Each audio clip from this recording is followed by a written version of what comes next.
तो देखो 13.2 का question number last, question number कौन सा था? 9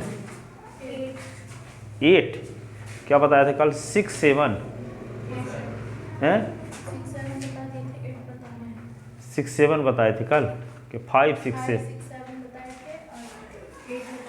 8 नंबर। देखो क्वेश्चन,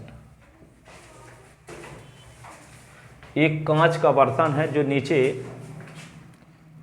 नीचे तो स्फीयर है, पर ऊपर एक गर्दन जो इसकी है वो सिलेंडर जैसे है, ठीक है। नीचे क्या है? स्फीयर है ऐसे, ठीक है।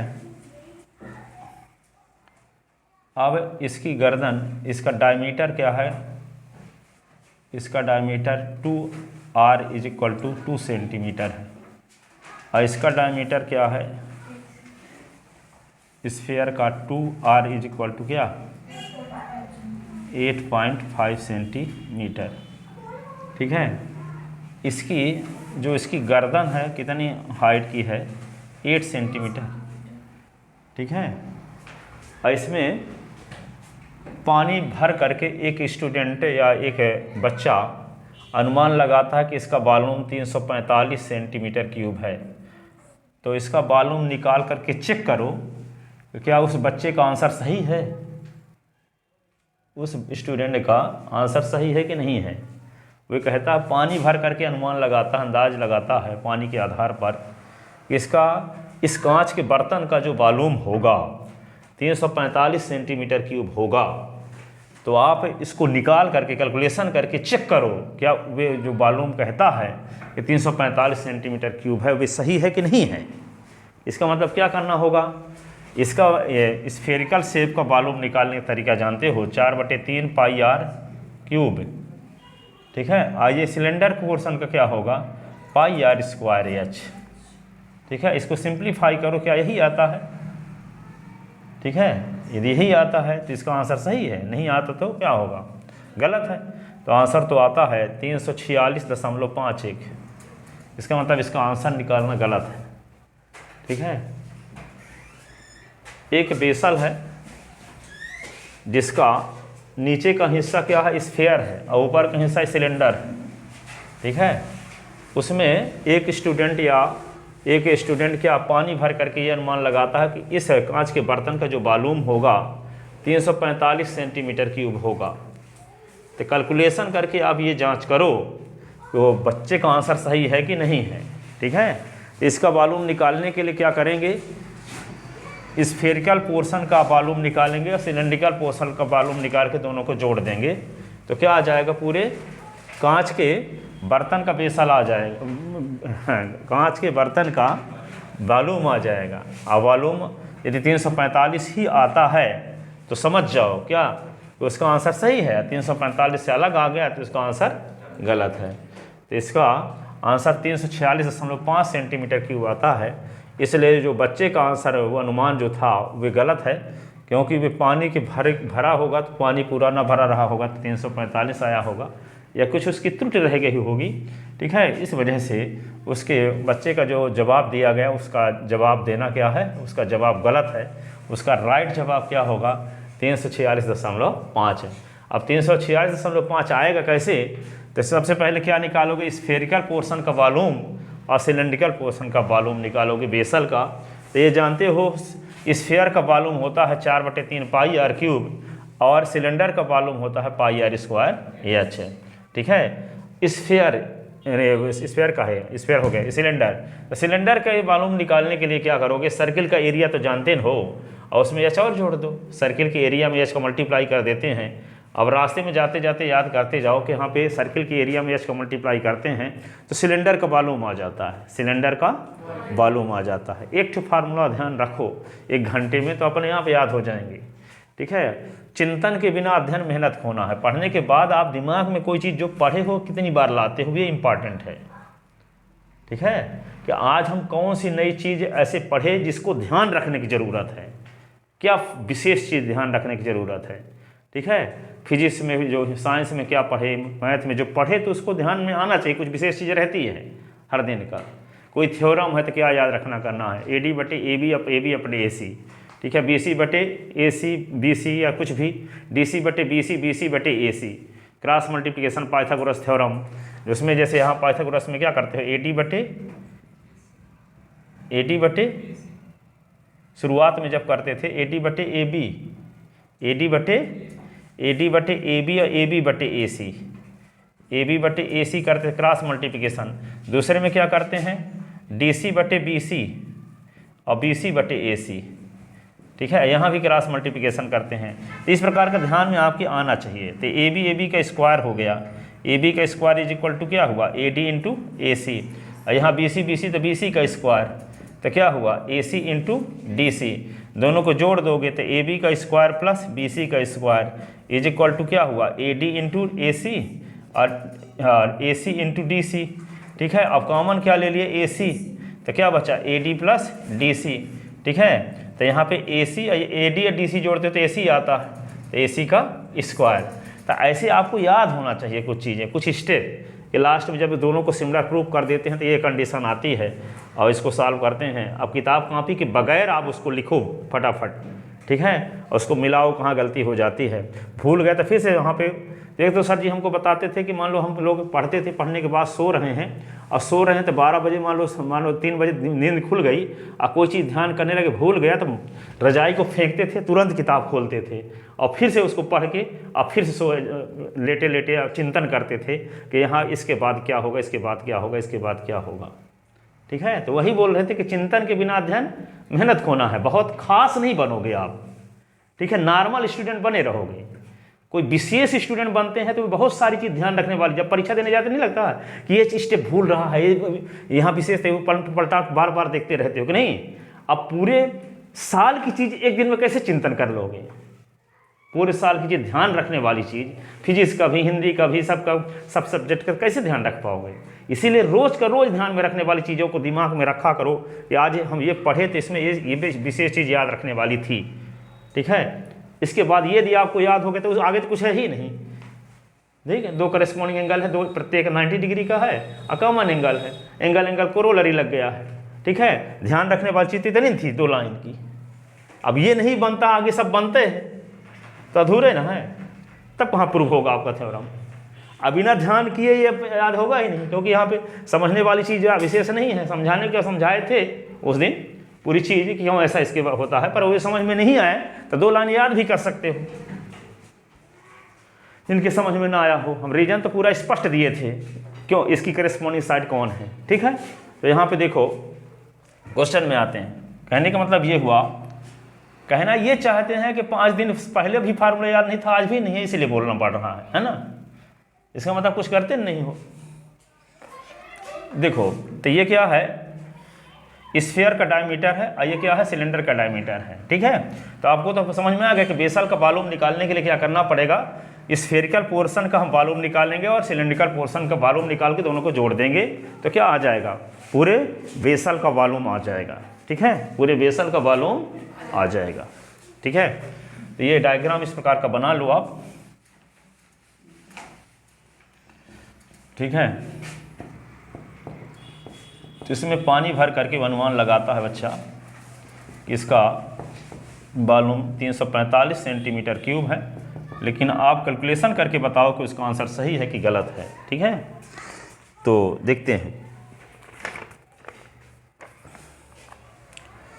Given spherical glass vessel, given a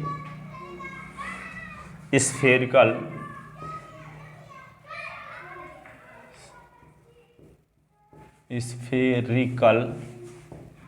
glass vessel is a combination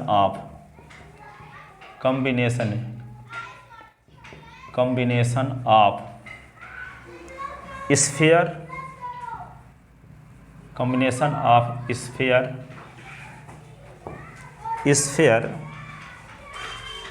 as its base में क्या है, नीचे का portion sphere, and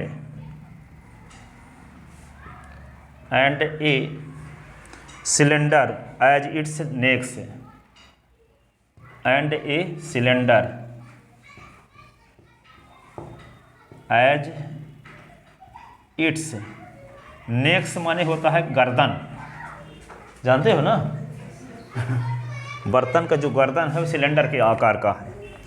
also we have height of the cylinder, also we have height of cylinder, height of cylinder क्या है, h is equal to 8 centimetre. Radius of cylinder, radius of cylinder, cylinder 2r1 is equal to है 2 centimetre, तो r1 is equal to 2/2, तो r1 is equal to 1 centimetre. ठीक है। Radius of sphere, radius of sphere या small r2 मान लेंगे, radius of sphere या diameter of sphere, diameter of sphere तो क्या है 2r2 is equal to 8.5 centimetre, तो r2 is equal to 8.5/2 centimetre. ठीक है ना, डायमीटर दिया है तो रेडियस क्या होगी 8.5/2 सेंटीमीटर आ जाएगा। ठीक है। तो volume of water fill in a spherical glass, volume of water fill in, volume of water, volume of water in spherical, volume of water in, water fill in FILLED spherical glass water, glass vessel in the spherical, SPH spherical, ठीक है, glass vessel, vessel तो क्या होगा volume of water filled in spherical, in spherical glass vessel is equal to क्या लिखोगे, दोनों का volume का कॉम्बिनेशन। ठीक है। तो पहले क्या लिख देते हैं हम सिलेंडर वाला, फिर इसका चाहे इसका लिख दो कुछ भी, तो यहाँ पे क्या लिखेंगे R1 वाला लिखते हैं पहले। तो इसका वॉल्यूम क्या होता है पाई R1 का स्क्वायर H1, या HA भर लिख दो, H इसमें इसकी ज़रूरत ही नहीं होती। और इसमें क्या होगा 4/3 पाई R2 का क्यूब, 4/3 पाई R2 का क्यूब। ठीक है। अब पाई की वैल्यू क्या रख दोगे 3.14 क्वेश्चन में दिया है 3.14। और यहाँ पे R1 की वैल्यू क्या है, R1 की वैल्यू क्या है, R1 लिखे थे क्या उधर, हाँ 1 है, तो ये 1 का स्क्वायर इंटू H की वैल्यू क्या है 8 है, और 4/3 अब पाई का मान 3.14, R2 का मान क्या है 8.5/2 का क्यूब है, इसको 3 बार लिखना होगा।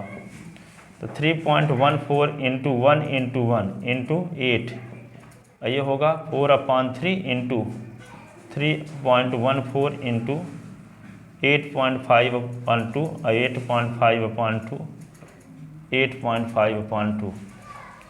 ठीक है। अब इसका मल्टीप्लाई करोगे तो क्या होगा 8 के साथ मल्टीप्लाई कर दो 25.12, 25.12, इसको सिंप्लीफाई करो, 3 से कटेगा क्या 8 5 13 नहीं कटेगा, 3 से कटेगा नहीं तो क्या करोगे ये 2 मिल के ये 4 कट गया है ना। ठीक है। अब इनको सबका मल्टीप्लाई करो और फिर 6 का भाग भी दो, इन सबको मल्टीप्लाई करके 6 का भाग दो। ठीक है। तो इन सबको मल्टीप्लाई करके 6 का भाग दो तो क्या आएगा 321.39, 321.39 39 इतना आएगा। ठीक है, अब ये इसको जोड़ दो तो ये आएगा 346.51 सेंटीमीटर क्यूब।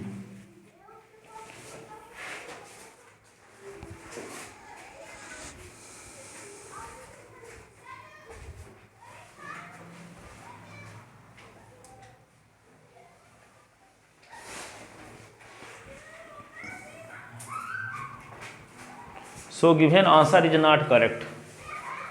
जो आंसर निकाला था उसका क्या आएगा 345 centimetre. So given answer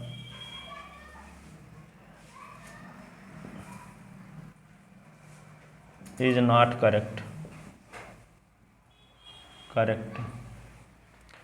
345 centimetre cube उसका वॉल्यूम होगा, ये बताया था अभी, तो उसका जवाब गलत है। ठीक है, अब देखो 13.3 का क्वेश्चन नंबर फर्स्ट। 13.3 का क्वेश्चन नंबर फर्स्ट। एक है मेटालिक स्फीयर है जिसका रेडियस 4.2 सेंटीमीटर है। उसको पिघला करके एक सिलेंडर बना दिया जाता है। पिघला करके क्या बना दिया जाता है? सिलेंडर बना दिया जाता है। तो सिलेंडर की रेडियस 6 सेंटीमीटर है। तो आप ये बताओ उसकी हाइट क्या रही होगी। सुनो, क्वेश्चन ये है, आपके पास एक धातु का, मेटालिक यानी धातु का एक सिलेंडर था, स्फीयर था। स्फीयर को पिघला करके, ठीक है, पिघला करके क्या बनवा लिए आप? एक सिलेंडर बनवा लिए। एक सिलेंडर जब बनवा लिए तो सिलेंडर की आपको क्या पता है? रेडियस पता है। इसकी रेडियस पता है कितनी? 6 सेंटीमीटर। 6 सेंटीमीटर इसकी रेडियस पता है। तो इसकी हाइट क्या होगी ये बताना है। इसको एक था स्फीयर, स्फीयर का रेडियस क्या था? 4.2 सेंटीमीटर था। अब इसको पिघला करके क्या बना दिया गया? एक सिलेंडर बना दिया गया। तो सिलेंडर जब बना दिए तो उसकी रेडियस 6 सेंटीमीटर, तो उसकी हाइट क्या रही होगी आपको बताना है। उसकी हाइट क्या रही होगी ये आपको बताना है। ठीक है, तो देखो, लिखो given A metallic sphere, metallic sphere whose radius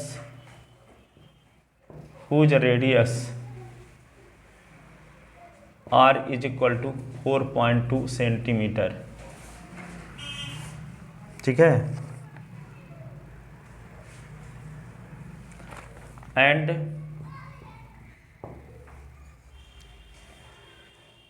it recast into, recast यानी पिघला कर, into the shape of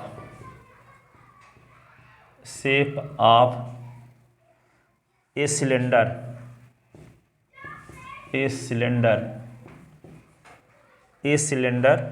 of radius 6 centimeter, of radius r is equal to 6 centimeter। ठीक है, then we have to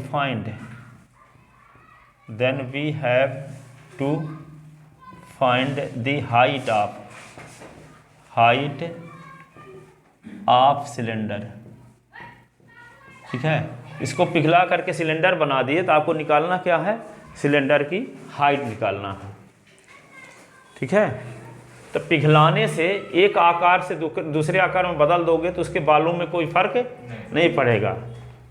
ठीक है, सोनी लोग बोल देते हैं कि उसमें जलन चला गया है, पर जाता होता कुछ नहीं है। ठीक है, ठीक, पैसा वसूलने के लिए कह देते हैं कि इसको पिघला करके ये बनाए हैं तो इतना ग्राम इसमें जलन चला गया, मिलीग्राम। ठीक है, जबकि जलन वलन कुछ जाता नहीं है, ये मानकर चलो यहाँ।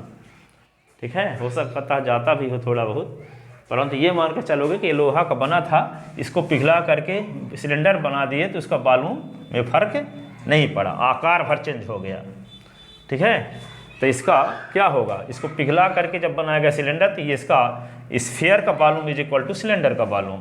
ठीक है, तो according to question volume of sphere is equal to volume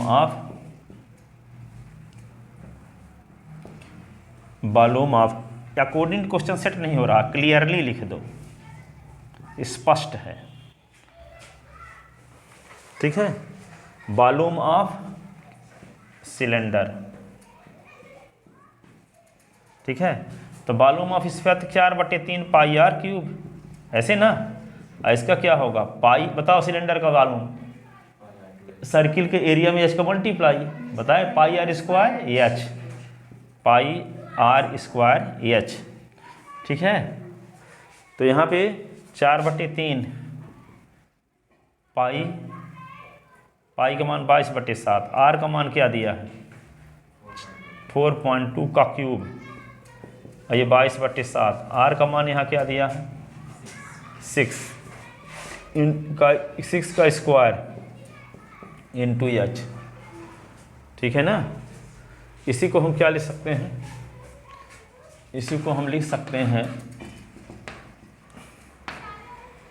implies 4/3 गुणे 22/7 गुणे 4.2 गुणे 4.2 गुणे 4.2 बराबर 22/7 गुणे 6 गुणे 6 गुणे एच। ठीक है, अब देखो 3 को काटो, 14 3 42, 1.4 आ गया, 7×42 0.6 हो गया। ठीक है, अब क्या बचेगा यहाँ पे, ये आ गया 4 गुणे 22 गुणे 1.4 इंटू 0.6 इंटू 4.2। ठीक है, अब इसको इस साइड में लाएंगे, देखो इसको इस साइड में लाएंगे तो ये सब उल्टा हो जाएगा, 22/7 तो 7/22, 6/1 है तो क्या होगा 1/6, 6/1 है तो इधर आया तो 1/6 बराबर एच। ठीक है, एक साइड से दूसरे साइड में ले जाते हैं तो उल्टा होता है ना, ये आ गया, ये 4 है, एच नहीं है, ये 4 है।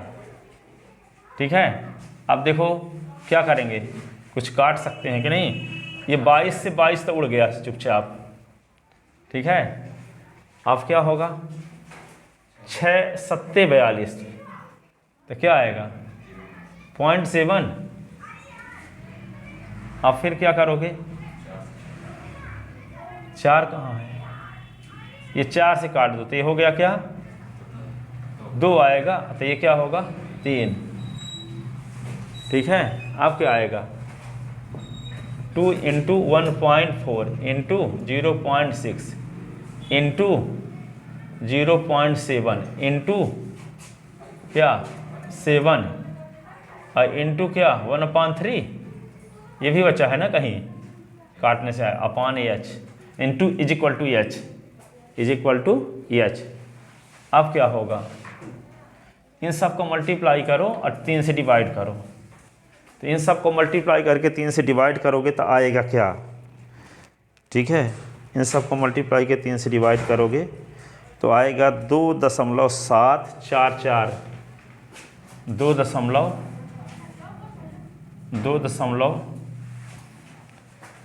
ये आएगा इसका मान 2.744 इज इक्वल टू एच।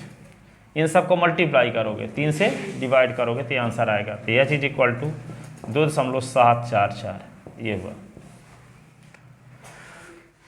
किसकी हाइट है ये, hence height of cylinder is, दस हाइट ऑफ सिलेंडर इज, दस height of cylinder is 2.744 centimetre. ठीक है ना,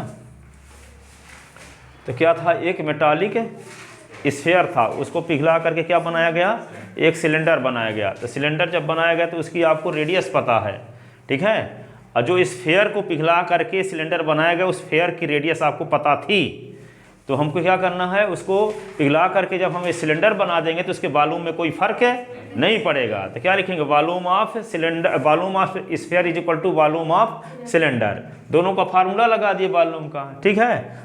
इधर आपको वॉल्यूम ऑफ स्फीयर निकालने के लिए सिर्फ आर भर की जरूरत होती है, और पता है, ठीक है। अब वॉल्यूम ऑफ सिलेंडर निकालने के लिए दो चीज़ों की जरूरत होती है, आर और एच की। तो आर की वैल्यू 6 पता है, एच की वैल्यू पता नहीं है, तो दोनों को इक्वल कर देंगे, तब ट्रांसफर करके एच की वैल्यू आप निकाल सकते हो सामान्य मैथमेटिक्स के, ठीक है, पक्षांतरण करके, ठीक है।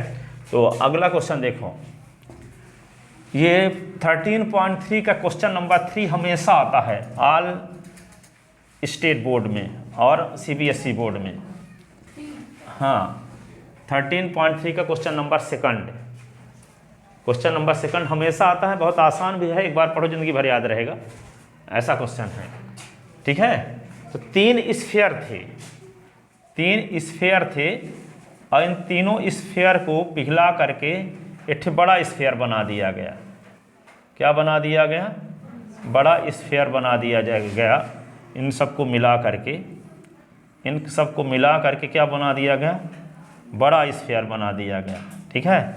तो इनकी रेडियस आपको पता है, R1 is equal to 6 centimetre, R2 is equal to 8 centimetre, और R3 is equal to 10 centimetre. और इन तीनों स्फीयर को पिघला करके एक बड़ा स्फीयर बना दिए। तो बड़े स्फीयर की रेडियस क्या होगी आपको पता करना है, बड़े स्फीयर की रेडियस क्या होगी हमें पता करना है। बड़े स्फीयर की volume is equal to volume of first sphere plus volume of second sphere plus volume of third sphere. तो क्या लिखेंगे, 4/3 pi capital R cube is equal to, यहाँ पे क्या लिखेंगे, 4/3 पाई स्मॉल R1 का cube plus 4/3 pi small R2 का cube, 4/3 pi small R3 का क्यूब, और 4/3 पाई दोनों साइड में। तो 4/3 पाई कॉमन ले लिए तीनों से, तो 4/3 पाई जब कॉमन ले लिए तो क्या बचा, R1 का क्यूब प्लस R2 का क्यूब प्लस R3 का क्यूब। यहाँ भी 4/3 पाई है R क्यूब, तो 4/3 पाई दोनों साइड से उड़ गया। तो क्या हुआ, R1 का क्यूब प्लस R2 का क्यूब प्लस R3 का क्यूब बराबर कैपिटल R का क्यूब। अब R1 की वैल्यू रख दो 6, तो 6 का क्यूब प्लस 8 का क्यूब प्लस 10 का क्यूब बराबर क्या हो जाएगा, कैपिटल R का क्यूब। और इन सबको सॉल्व करोगे तो आ जाएगा क्या, 12 का क्यूब। तो 12 का क्यूब बराबर कैपिटल R का क्यूब, तो कैपिटल R बराबर 12 सेंटीमीटर। तो बड़े स्फीयर की रेडियस क्या होगी, 12, ठीक है। 1728 आएगा, और 1728 12 का क्यूब है, ठीक है, 12 का क्यूब। तो कैपिटल R क्यूब की वैल्यू क्या है, 12 का क्यूब, तो कैपिटल R की वैल्यू क्या हो जाएगी, 12, ठीक है। समझ में आया, क्या दिए गए हैं, 3 ठो स्फीयर दिए गए हैं, उन तीनों की रेडियस आपको पता है। अब इन तीनों को पिघला करके बड़ा स्फीयर बनाना है, तो जो बड़ा स्फीयर 8 ठो बनाना है, तो उस बड़े स्फीयर की रेडियस क्या होगी ये पता करना है, ठीक है।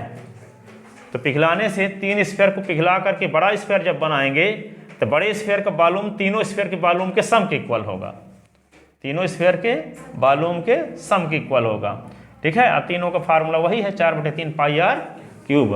अब तो फार्मूला नहीं भूलेगा कि वॉल्यूम ऑफ स्फीयर पूछा जाए 3 बार 4 बार यूज किए रहेंगे, तब भूलेगा नहीं 4/3 पाई R क्यूब होता है, स्क्वायर ना लिख देना धोखे से, 4/3 पाई R क्यूब, 4/3 पाई R क्यूब, ठीक है। लिखे, समझ में आया कि नहीं आया, तो लिखो आगे, late R1 R2 R3 be the radius of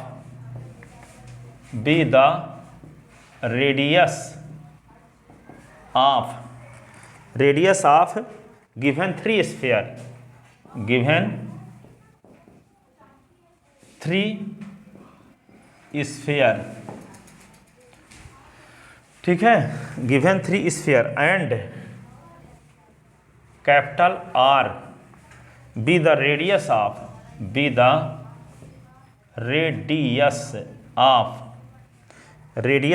single solid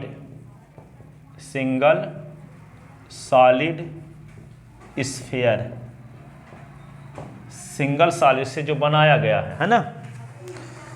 तो given according to question R1 की वैल्यू दी गई है 6, सेंटीमीटर। R2 की वैल्यू दी गई है 8 सेंटीमीटर। R3 की वैल्यू दी गई है 10 सेंटीमीटर। ठीक है, 10 सेंटीमीटर दी गई है। ठीक है ना। तो लिखो volume of first metallic sphere, volume of, clearly लिखे थे, इकट्ठे लिखे देते हैं, clearly volume of first metallic sphere plus volume of second metallic sphere, volume of second metallic sphere plus volume of third metallic sphere is equal to volume of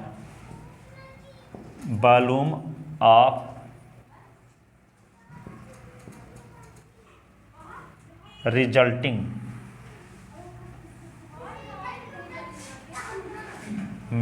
single solid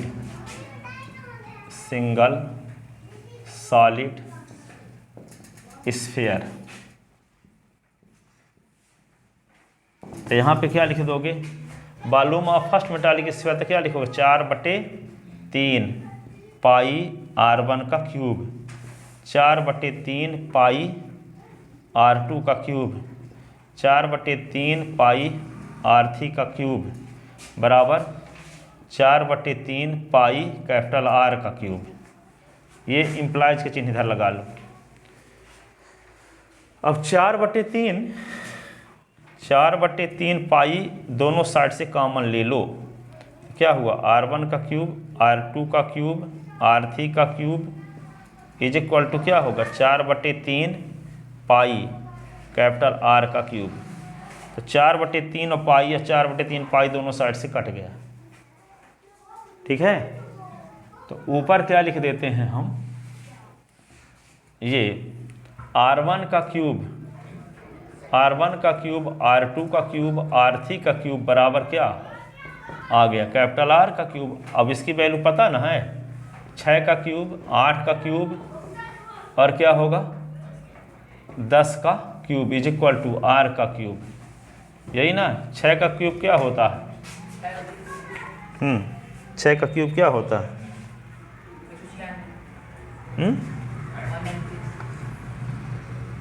6 का cube बोलो 216। 8 का cube करो 512। 10 का cube 1000 बराबर R का cube. इन सब को जोड़ो, क्या आता है 1700 कुछ आता है, 1728 इज इक्वल टू R का क्यूब। और 1728 किसका क्यूब है, 12 का, तो R का क्यूब। तो यहाँ पे 12 बराबर कैपिटल R, तो R बराबर 12 सेंटीमीटर। है ना आसानी क्वेश्चन। अब तो बन जाएगा, टेस्ट वेस्ट में आएगा तो कि नहीं, एग्जाम में भी आएगा तो बन जाएगा। तैयार किए रहना, ठीक है।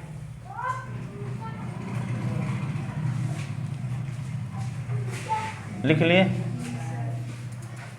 टाइम बताओ कितना है, 50। चलो देखो इसको लिख लिए ना इतना।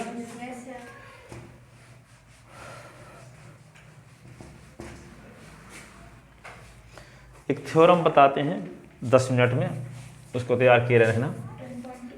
कुछ भी prove that two tangent length of two tangent prove that length of two tangent drawn from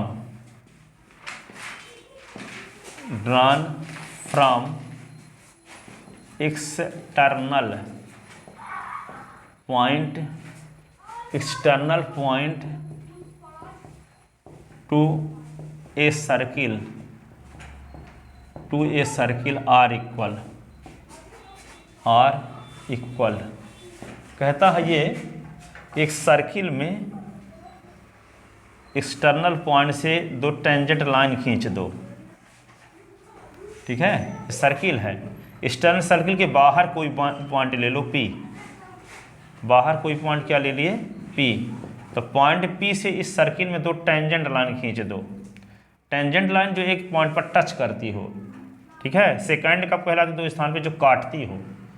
तो यहाँ टेंजेंट है, तो टेंजेंट है तो एक पॉइंट पर टच करेगी ना, तो ये सर्किल को एक पॉइंट पर टच करेगी तो इसको टेंजेंट कहते हैं। तो एक हो गया PA और दूसरी क्या हो गई थी PB। दो ही किसी एक्सटर्नल पॉइंट से किसी सर्किल पर दो ही टेंजेंट खींची जा सकती हैं, दो से अधिक टेंजेंट नहीं खींची जा सकती, लेकिन किसी सर्किल में कितनी टेंजेंट खींची जा सकती है, इनफाइनाइट। ठीक है, हर एक जितने सर्किल में पॉइंट होते उन हर एक पॉइंट से टेंजेंट खींची जा सकती है। जैसे यहाँ, ठीक है, ऐसे खींच दिए, ऐसे खींच दिए, यहाँ पर ऐसे भी खींच दिए, ऐसे भी खींच दिए, तो किसी सर्किल में कितनी टेंजेंट लाइन खींची जा सकती है, इनफाइनाइट। लेकिन किसी एक्सटर्नल पॉइंट से किसी सर्किल पर कितनी टेंजेंट खींची जा सकती है, दो। ऑब्जेक्टिव में आ सकता है ना, किसी सर्किल के किसी भी पॉइंट से, क्योंकि किसी सर्किल में कितनी टेंजेंट लाइन खींची जा सकती है, इन्फिनिटी, लेकिन एक्सटर्नल पॉइंट से किसी सर्किल पर केवल दो ही टेंजेंट लाइन खींची जा सकती हैं।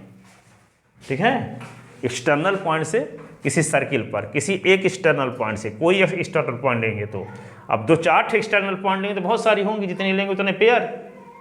ठीक है, तो आपको ये प्रूव करना है, एक है PA और एक PB है, तो दोनों को लेंथ सेम होगी, ये प्रूव करना है। PA की लेंथ और PB की लेंथ क्या होगी, सेम होगी। ये हमेशा आता है, ठीक है, हर साल आता है ये क्वेश्चन। तो लिखोगे क्या, गिवन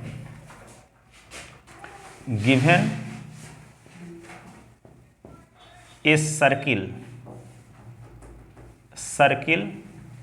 C लिख देते हैं ब्रैकेट के अंदर O, R। एक ऐसा सर्किल है जिसका सेंटर ओरिजिन पर है और रेडियस हम R मानते हैं। ठीक है, radius R। Given a circle COR and PB any external point, PB any external बाह्य बिंदु, एक्सटर्नल पॉइंट, बाह्य बिंदु का मतलब सर्किल से बाहर बिंदु है, PB एनी एक्सटर्नल पॉइंट। और PA एंड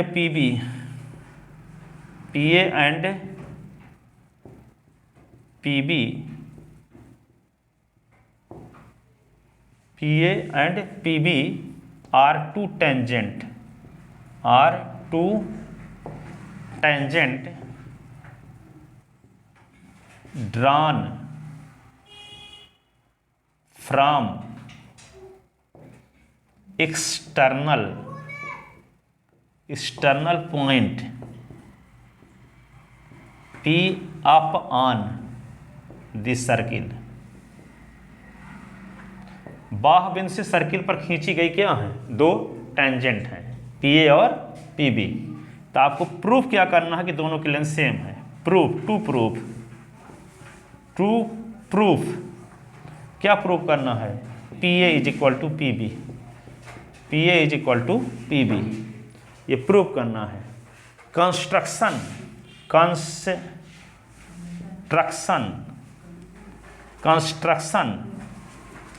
ठीक है, ये टू प्रूफ, ये कंस्ट्रक्शन गिवन। कंस्ट्रक्शन में क्या करेंगे, कंस्ट्रक्शन में लिखेंगे join OA OB OP, join